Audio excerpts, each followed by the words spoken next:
मैंने इसीलिए आपसे कोई पॉलिटिक्स वाला सवाल नहीं, मैंने वो जो आम आदमी की एक डेफिनेशन दे रहे थे, वो जो माफिया और मसीहा का जो कैटेगराइज कर रहे थे, मैं इसीलिए ये पूछना चाह रहा था क्योंकि आपने बहुत से अपराधियों को देखा है, आपने आम इंसानों को भी देखा है। क्या ये आम इंसान कहलाने लायक थे? मुख्तार अंसारी के बारे में जो बात की जा रही है, शातिर अपराधी, गैंग नंबर IS 191 का सरगना। ये बात मैं चाह रहा था कि थोड़ी सी यहां पर जो स्पष्ट हो जाए। अब सौरभ दुबे जी जरा ये बताइए, क्या मुस्लिम वोट बैंक को बचाने के लिए मुख्तार को मसीहा बता रही है समाजवादी पार्टी? आपका विश्लेषण क्या कहता है?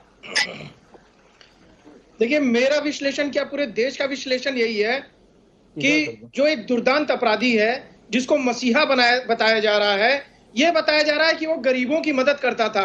बताइए, लूट करके, हत्या करके, अपहरण करके हजारों करोड़ की संपत्ति बनाना और उससे जो है अपने विशेष वर्ग के लोगों को मदद करना, क्या ये किसी तरह से जायज है? क्या ना तो ये गीता में जायज है, ना तो कुरान में जायज है। कोई मेरा भाई बता दे कहां पर क्या लिखा हुआ है कि लूट और हत्या का पैसा, उससे आप कोई पुण्य का कर्म करने जाओगे तो क्या आपके पाप जो है वो मिट जाएंगे? तो ऐसा हो क्यों रहा है अभी? पापों का, सौरभ भाई, ऐसा हो क्यों रहा है? पापों, बिल्कुल नहीं, मैं बता रहा हूं, देखिए इसलिए हो रहा है क्योंकि जिस प्रकार से उत्तर प्रदेश के अंदर इस बाहुबली को राजनीतिक संरक्षण दिया गया। देखिए, अभी बात कर रहे थे कि सिर्फ मुख्तार अंसारी, मैं आपको लाइन से गिना रहा हूं। देखिए, जौनपुर में मुन्ना बजरंगी है, धनंजय सिंह है, क्या वो जेल के अंदर नहीं गए? मुन्ना बजरंगी तो अब जीवित नहीं रहे, उनकी हत्या हो गई।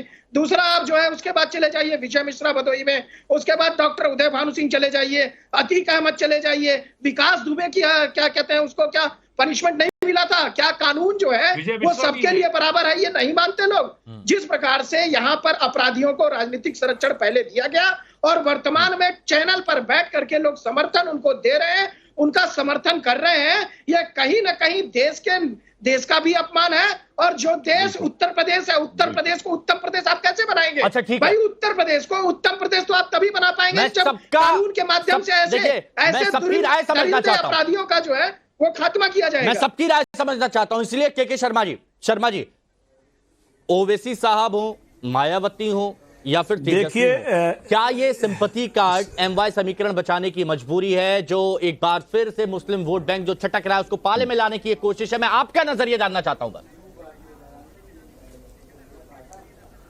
बस मेरा ये कहना है कि आप, सबसे पहली बात है कि आप इसको माफिया कहो, चाहे आप इसको रॉबिन हुड कह लो, चाहे आप उसको मसीहा कर लो, डिपेंड करता है जनता। जब जीतते हैं लोग, तो लोग कहते हैं, यही बीजेपी है जब कहती है कि जनता का समर्थन हमारे साथ है, यदि मैं गलत होता तो है। यही सेम जो है वो केजरीवाल भी कहते हैं कि यदि मैं इतना ही यदि करप्ट होता तो फिर मुझे जनता को 10 साल से चुन रही है।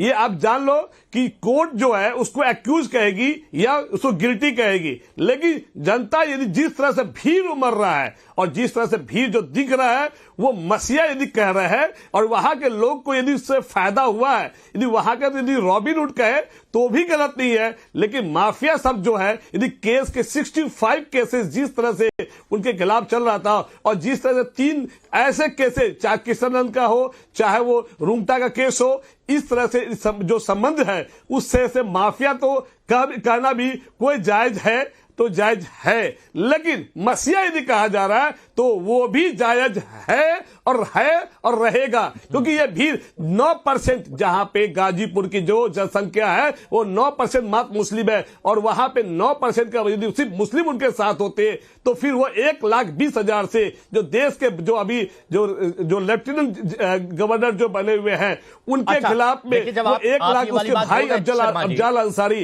1,20,000 वोटों से नहीं हरा पाते। हाँ शर्मा जी, जब आप ये वाली बात बोल रहे थे तब मैं देख रहा था कि विक्रम सिंह जी, हल्की सी मुस्कुराहट उनके चेहरे पर आई थी, या फिर वो शायद आपकी बात पर कुछ कहना चाह रहे हैं। Vikram ji please sir.